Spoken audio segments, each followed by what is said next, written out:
Thanks so much for joining us. I know it's cold, and to show you how important this is, these folks have come out here in the bitter cold with their children, because that's really what it's all about. I'm Wayne Dolcifino, for those of you who don't know. I want to show you this sign. Don't make me lose friends, that would hurt. I want to see this sign. I want to continue going to the same school as my friends. That's what this is about. This is a message to the Fort Bend Independent School District to stop the arrogance. Respect parents. These parents are fighting back. I want them to talk to you. Let's start with you, Nadine. Tell us why you're here. I'm here because all of our children are tired of being used as pawns in this rezoning and rebalancing game. For years and years, we have not just been rezoned, but we have been threatened with rezoning over and over again. It's a fight that we fight every day and every year for our children, and we're tired of it. I'm here because it's the same thing as what Nadine has said. It's the same thing. Every night we don't know if we can go to bed without knowing if they're going to threaten us with taking us to rezoning our kids. And it's not something we should have to continue to live with day after day. Riverstone is, Fort Bend ISD has been doing very unfair justice with all kind of areas in the entire district. Take the name from east to west to every side. They've been doing the same thing over and over with everybody. It's not about one area or two areas. It's every single place. They've been doing such a same thing. Rezoning for no reason, no data. What is the motive behind it? We don't know, but they are constantly attacking our kids, constantly moving them around from year 2016 to 17, again 2018, and now 2019. This is ridiculous. We are just done over with it. Nadine, most of your parents are from Fort Settlement. Tell me how troubling it is for the parents and for the kids. Look, the kids don't want to leave school. Talk to the folks about that. Yeah, I mean, middle school is a really hard time for kids anyway. I have a daughter in 7th grade. I have a son who's in 9th grade now, and I know how difficult middle school is just in general. But it's really hard when you get involved with a band or a sports team or the orchestra, and you get to know those instructors and they get to know you and you become part of it. And then to maybe have to move and not really have a place for you to fit in, that's just really challenging. And to take, your new teenagers and do that to them and move them around, it just makes it all the harder. And so we really just want our kids to stay where they are with their friends, and especially since there's no data to even support a rebalance, we just don't understand why they're doing this right now. Questions, guys? Questions? Yeah, let's get names first, then we'll talk some more.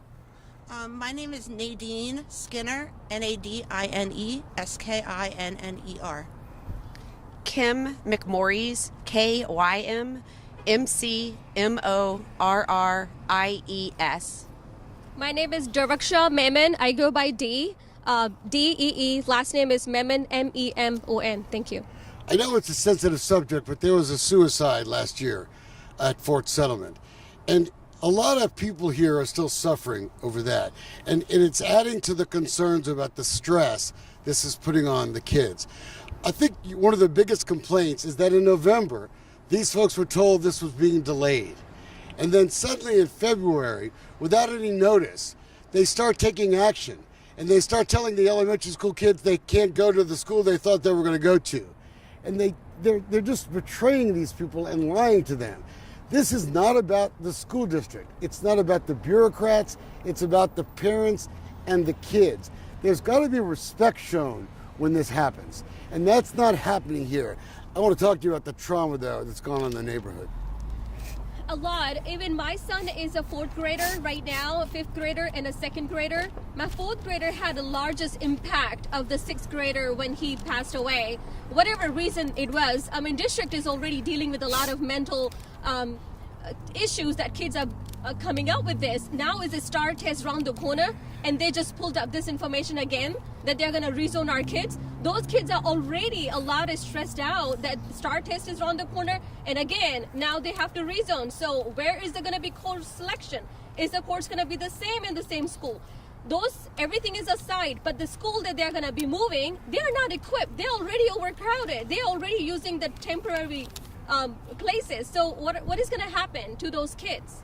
Nadine, I know it's It's the fact that they didn't tell you all the truth for months. And all of a sudden in February, this has sprung on you. Right. Talk to me about that betrayal. Well, back in November, I had applied to be on a focus group for boundary group that included the middle school rebalancing, and we were told that since that was tied to a possible new elementary school, it was going to be postponed and we'd get more information. And then all of a sudden in February, I went to a board meeting on February 18th, and then the next day we found out they were going to be doing these boundary changes. So yeah, I mean, it was clouded in secrecy.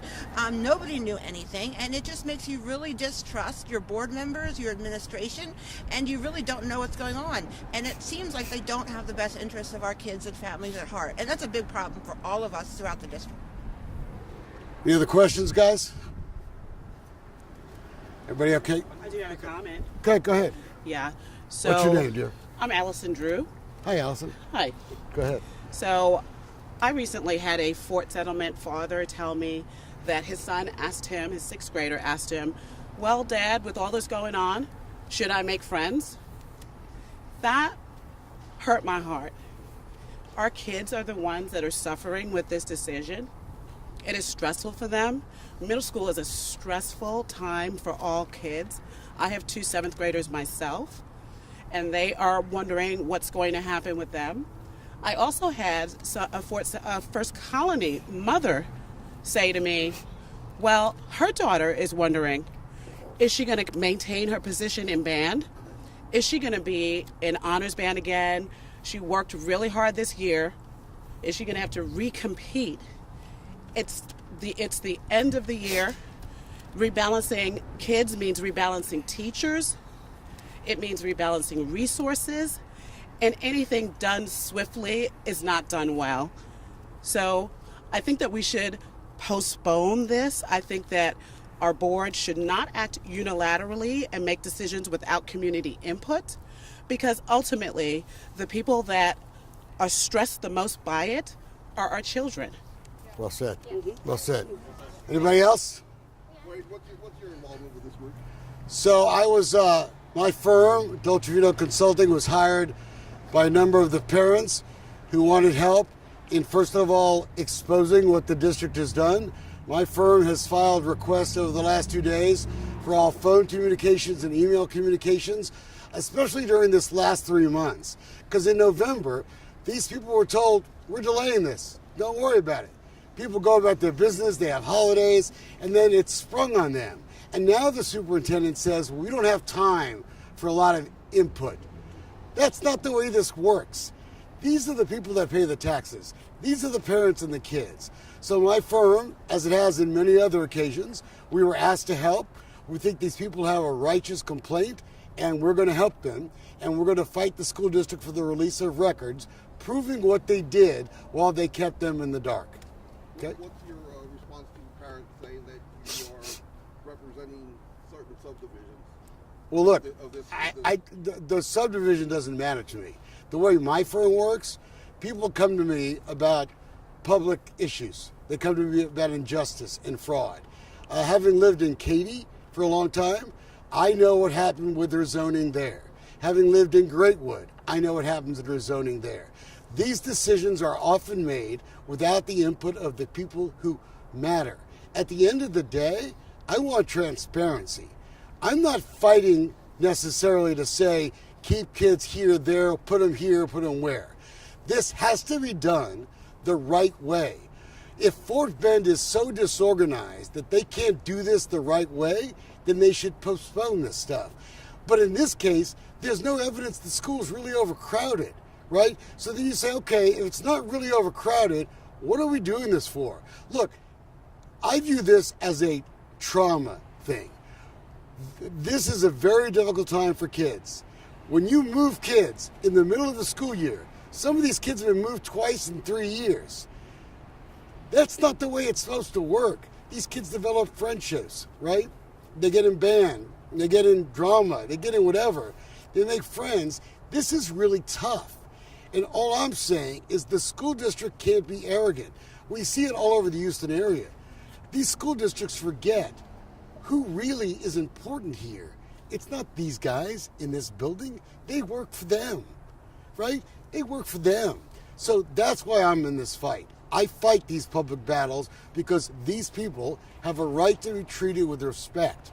And their kids should be treated as important as they are at this age especially, because it's very tough to lose friends and to lose schools. Of the parents behind you that spoke, how many of their kids have been moved during the school year? This year? Or whatever, I mean, mid-term. Folks, tell you what, you want to raise some hands? I don't care. Go ahead. There's a lot of hands over there. Yeah, you want to pick somebody? Go ahead. My kids were rezoned in the last 2 years in 2016, and they stand to be balanced with again next year. Yeah, part of the reason this is look, it's not just here. This is about parents all over the area, right? These developers build these neighborhoods. People move there. They promise them these great schools, right? And a lot of times it doesn't happen, right? And then it gets overcrowded, and then they say, well, wait a minute, I moved here because I thought this was going to be the great neighborhood. This is a problem throughout the Houston area. It's not just here, but these folks are saying, you know what? No, we're fighting back. We're not going to take this, right? And that's their right as parents. And so whether it's here or somewhere else or in Katy or in Clear Lake, this is happening throughout the Houston area. Bad planning by these school districts. Were there developers that offered to donate property that the school district said they didn't need, and now years later they are buying it? We're going to get into all of this here, okay, as we fight to make sure these people are treated with respect. Anyone else? So they don't have any planning from the beginning. 2010, when we brought the house, they said your elementary will be this, and Riverstone have their own elementary, and your own middle school and your own high school. Now there is no middle school. They don't have any plan. They're poor planning for Fort Bend ISD. That's the main problem. What's your name, sir? Joby, Joby. You got a last name, Joey? Jose, Jose. I'm glad Joby has a short last name, right? Anybody else? I'll say. Hold on. Go ahead. No, I think FBIST is treating kids very harshly. I mean, I want to go to the same school as my sister. She's about to go to 8th grade.